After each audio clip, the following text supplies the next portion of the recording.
Youth കോൺഗ്രസിന്റെ സംസ്ഥാന അധ്യക്ഷ പദവിയിൽ നിന്ന് രാഹുൽ മാങ്കൂട്ടം തെറിച്ചിരിക്കുകയാണ്. ഇനി ആ പദവിയിലേക്ക് ആര് വരുമെന്ന ചർച്ച ഉണ്ടാവുകയാണ്. പല പേരുകളും ഉയർന്നു കേൾക്കുന്നുണ്ട്. അബിൻ വർക്കി, അതോടൊപ്പം തന്നെ അഖിൽ അടക്കമുള്ള നേതാക്കളും. പിന്നീട് ഒരു പേര് ഉയർന്നു കേൾക്കുന്നത് സന്ദീപ് വാര്യറാണ്. അങ്ങനെ സന്ദീപ് വാര്യർ എല്ലാം പ്രസിഡന്റായി വന്നാൽ കോൺഗ്രസ് അംഗീകരിക്കുമോ? അല്ല, അവർക്കിപ്പം അംഗീകരിച്ചേ പറ്റുള്ളൂ. കാരണം ഇത് കോൺഗ്രസിലുള്ള വിശ്വാസ്യത തന്നെ നഷ്ടപ്പെടുത്തി കളഞ്ഞു. പിന്നെ യൂത്ത് കോൺഗ്രസ് ആണ് ഇപ്പോൾ ഏറ്റവും വലിയ പ്രതിക്കൂട്ടിൽ നിൽക്കുന്നത്. കാരണം ഈ ഒരു യുവ നേതൃത്വത്തെയാണ് മുമ്പോട്ട് കൊണ്ടുവന്നത്. അവരിങ്ങനെ ആയിക്കഴിഞ്ഞാൽ അപ്പോൾ അവരിലുള്ള വിശ്വാസ്യത മുഴുവൻ നഷ്ടപ്പെട്ടു പോയി ജനങ്ങൾക്കിടയിൽ. ഇപ്പം സർക്കാരിനെതിരെ പല ആഞ്ഞടിച്ചുകൊണ്ട് പല വിഷയങ്ങളെയൊക്കെ നേരിട്ടുകൊണ്ടിരിക്കുകയായിരുന്നു ഇവർ. ഇപ്പം എന്ത് ചെയ്തു? കംപ്ലീറ്റ് കാര്യങ്ങൾ അതങ്ങ് ബ്ലോക്കായി. ഇപ്പം ഇവർക്കെതിരെ ആഞ്ഞടിക്കുകയാണ് പിന്നെ ഭരണപക്ഷം മുഴുവൻ. അപ്പോൾ ഇവർക്കൊരു വലിയ തിരിച്ചടിയാണ് ഇതിനകത്ത് കിട്ടിയിരിക്കുന്നത്. അപ്പോൾ യൂത്ത് കോൺഗ്രസിൻ്റെ പദവിയിലേക്ക് ആര് വരുന്നു എന്ന് ചോദിച്ചാൽ ഇപ്പം സന്ദീപ് വാര്യര് ചിലപ്പോൾ ഇവർ വലിയ പരിഗണനയാണല്ലോ കൊടുക്കുന്നത്. വരാൻ പോകുന്ന നിയമസഭാ തെരഞ്ഞെടുപ്പിൽ എവിടെ കൊടുക്കും? ലീഗിൻ്റെ ഒരു സേഫായിട്ടുള്ള ഒരു തട്ടകത്തി കൊടുക്കും എന്ന് പറയുന്നുണ്ട്. കാരണം ലീഗുമായിട്ട് വലിയ അടുപ്പം സന്ദീപ് വാര്യർക്കും ഉണ്ട്. അപ്പോൾ യൂത്ത് കോൺഗ്രസിൻ്റെ സംസ്ഥാന പദവി വേണമെങ്കിലും കൊടുത്തു കളയാം എന്നുള്ള രീതിയിലാണ് ഇപ്പോൾ മുമ്പോട്ട് പോകുന്നത്. കാരണം സന്ദീപ് വാര്യർക്ക് ഇവിടെ BJPയിൽ ഉണ്ടായിരുന്ന ഒരു പരിചയ പാടവമുണ്ട്. അത് ഒന്ന് മുതലെടുക്കാൻ വേണ്ടിയാണ് കോൺഗ്രസ്. കാരണം അതുമല്ല, പാലക്കാട് ഉപതെരഞ്ഞെടുപ്പിനും തൊട്ടു മുമ്പാണ് സന്ദീപ് വാര്യർ ഇങ്ങോട്ടേക്ക് വരുന്നത്. അത് കോൺഗ്രസിന് ഒരുപാട് ഗുണം ചെയ്തു. അപ്പോൾ ആ തരത്തിൽ ഇങ്ങോട്ടേക്ക് വന്നപ്പോൾ പല വ്യവസ്ഥകളും ഉണ്ടാകും, കരാർ വ്യവസ്ഥകളൊക്കെ ഉണ്ടാകും. അത് പിന്നെ അംഗീകരിക്കുകയും കൂടെ വേണമല്ലോ.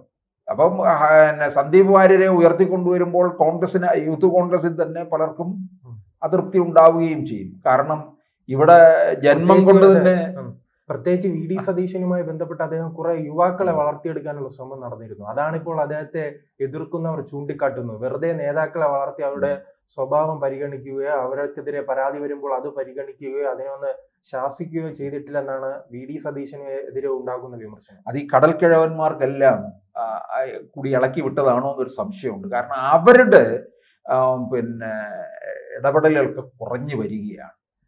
കാരണം 26-ലെ തെരഞ്ഞെടുപ്പിൽ മത്സരിക്കണമെന്ന് പലരും നോട്ടമിട്ട് വച്ചിരിക്കുകയാണ്. MP ആയിട്ട് പോയവരൊക്കെ തിരിച്ചു വരാൻ തുടങ്ങുകയും ചെയ്തു. കാരണം UDFന് അനുകൂലമാണ്, ജയിച്ചു കഴിഞ്ഞാൽ MP ആയിട്ട് പോയിരിക്കുന്നവരെല്ലാം മുതിർന്ന നേതാക്കളാണ്, മന്ത്രിസ്ഥാനത്തിന് അർഹതപ്പെട്ടവരുമാണ്. അതുമൊക്കെ കിട്ടുമെന്നുള്ള കണക്കുകൂട്ടലിരിക്കുമ്പോഴാണ് VD സതീശൻ ചില ധീരമായ തീരുമാനങ്ങളൊക്കെ എടുത്തു. ഇപ്പം നിലമ്പൂരിലുമൊക്കെ. അപ്പോൾ VD സതീശൻ കൂടുതലായിട്ട് കയറി കേരളം ഭരിക്കുന്ന ഒരവസ്ഥയിലേക്ക്, മുഖ്യമന്ത്രി പദത്തിലേക്ക് വരെ പോകും എന്ന് ചിലർ കണക്ക് കൂട്ടുന്നുണ്ട്. അതിനെയും കൂടെ ഒന്ന് തടയിടുക എന്നുള്ള ലക്ഷ്യമാണ്. തനിക്ക് ഭരിക്കാൻ കഴിഞ്ഞില്ലെങ്കിൽ തൻ്റെ പാർട്ടിയും വേണ്ട, ആരും വേണ്ട എന്നൊക്കെയാണല്ലോ എപ്പോഴും കോൺഗ്രസ്സുകാർ ചിന്തിക്കുന്നത്. അതുതന്നെയാണ് ഇവിടെ സംഭവിച്ചത്.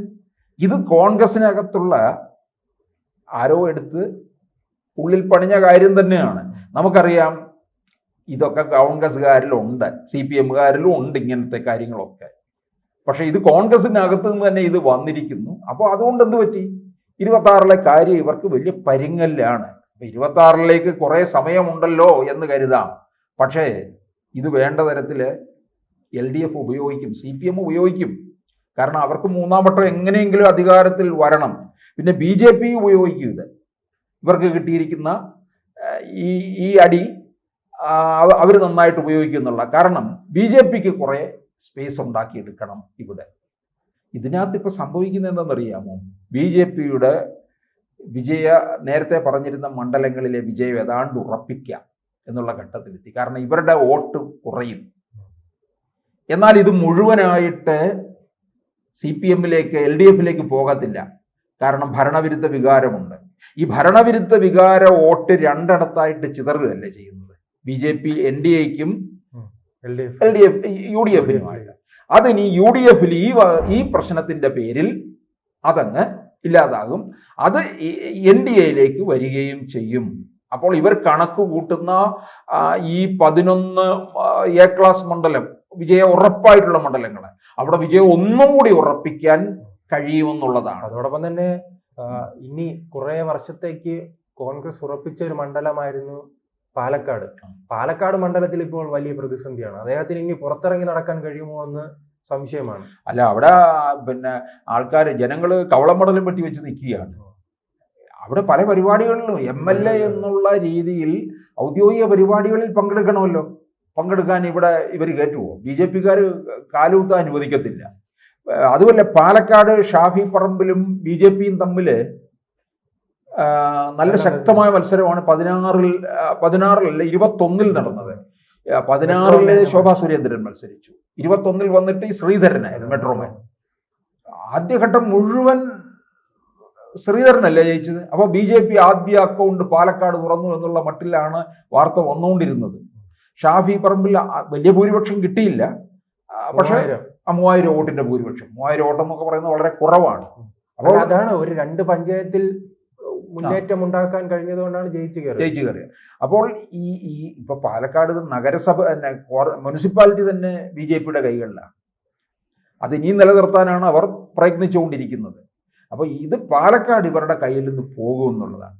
പാലക്കാട് ശരിക്കും ഒരു കാലത്ത് CPMന്റെ കോട്ടയാണ്. ഇപ്പൊ PK കൃഷ്ണദാസിനെ പോലുള്ള മുതിർന്ന നേതാക്കന്മാരൊക്കെയുള്ള ഇടമാണ്. അവിടമാണ് ഇത് ഇവർക്ക് തകർന്നു പോയെന്നുള്ളതാണ്. അതിപ്പോൾ BJP കൂടുതലായിട്ട് കയറിയിരിക്കുകയാണ്. അപ്പോൾ അവിടെ ഇപ്പം ഈ സന്ദീപ് വാര്യരെ കൊണ്ടുവന്നു കഴിഞ്ഞാൽ, സന്ദീപ് വാര്യരുടെ ഒറിജിൻ വന്നിട്ട് പാലക്കാട് പ്രദേശത്ത് തന്നെയാണല്ലോ. അപ്പോൾ ആ തരത്തിലൊക്കെ ഇവർക്ക് ചില നോട്ടമുണ്ട്. പക്ഷേ ഇവരിനി യൂത്ത് കോൺഗ്രസിന് നേരായ രീതിയിൽ ഇനി കൊണ്ടുവരാൻ കുറച്ച് സമയം എടുക്കുമെന്നുള്ളതാണ്. ഈ VD സതീശൻ കൊണ്ടുവന്നിരിക്കുന്ന യുവ നേതൃത്വം നല്ലതാണ്. യുവ നേതൃത്വത്തെ കൊണ്ടുവരുന്നത് നല്ലതാണ്. അപ്പോൾ അത് മുമ്പേ ചെയ്തിട്ടുള്ളത് CPMകാരൊക്കെ ചെയ്തിട്ടുണ്ട്.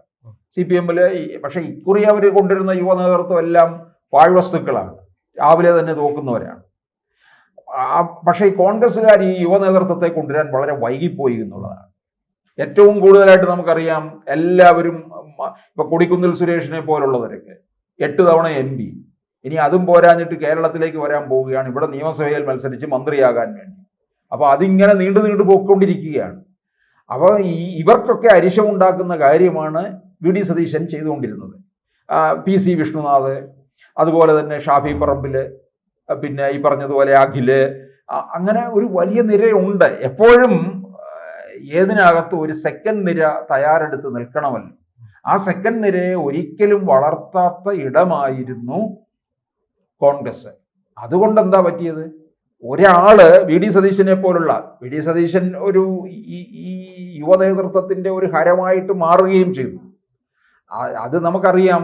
കോൺഗ്രസ് അധികാരത്തിൽ വരും എന്നുള്ള അവസ്ഥ വന്നപ്പോൾ മുഖ്യമന്ത്രി കസേരയ്ക്ക് വേണ്ടി തന്നെ പലരും വേഷം കെട്ടാൻ തുടങ്ങുകയും അവർ മത്സരമാവുകയും ഒക്കെ ചെയ്തു എന്നുള്ളതാണ്. അത് ഇവർക്ക് വലിയ ക്ഷീണവും ഉണ്ടാക്കുകയും ചെയ്തു. അങ്ങനെയാണല്ലോ ഹൈക്കമാൻഡിന്റെ ഇടപെടൽ വരെ ഉണ്ടായില്ലേ. ഇപ്പൊ ഇവിടെ ഹൈക്കമാൻഡ് ഇതിനകത്ത് എന്തിടപെടൽ നടത്തിയിട്ടുണ്ട്? ഹൈക്കമാൻഡിന്റെ അങ്ങോട്ടൊരു നിർദ്ദേശം ലഭിച്ചു, എത്രയും പെട്ടെന്ന് രാജിവെക്കണമെന്നുള്ളത്. യഥാർത്ഥത്തിൽ ചെയ്യേണ്ടത് പാലക്കാട് MLA സ്ഥാനം കൂടെ യഥാർത്ഥത്തിൽ അങ്ങോട്ട് രാജിവെക്കണമായിരുന്നു. രാജിവെച്ച് കഴിഞ്ഞാൽ കോൺഗ്രസിന് ഒരു ക്ലീൻ ചിറ്റ് കിട്ടും. പാർട്ടിയിൽ നിന്ന് മാറ്റി നിർത്തണം. അങ്ങനെ വന്നാൽ ഇവർക്ക് മാനം രക്ഷിച്ച് 2026 പരിക്കൊന്നുമില്ലാതെ രക്ഷപ്പെട്ട് കയറി വരാം.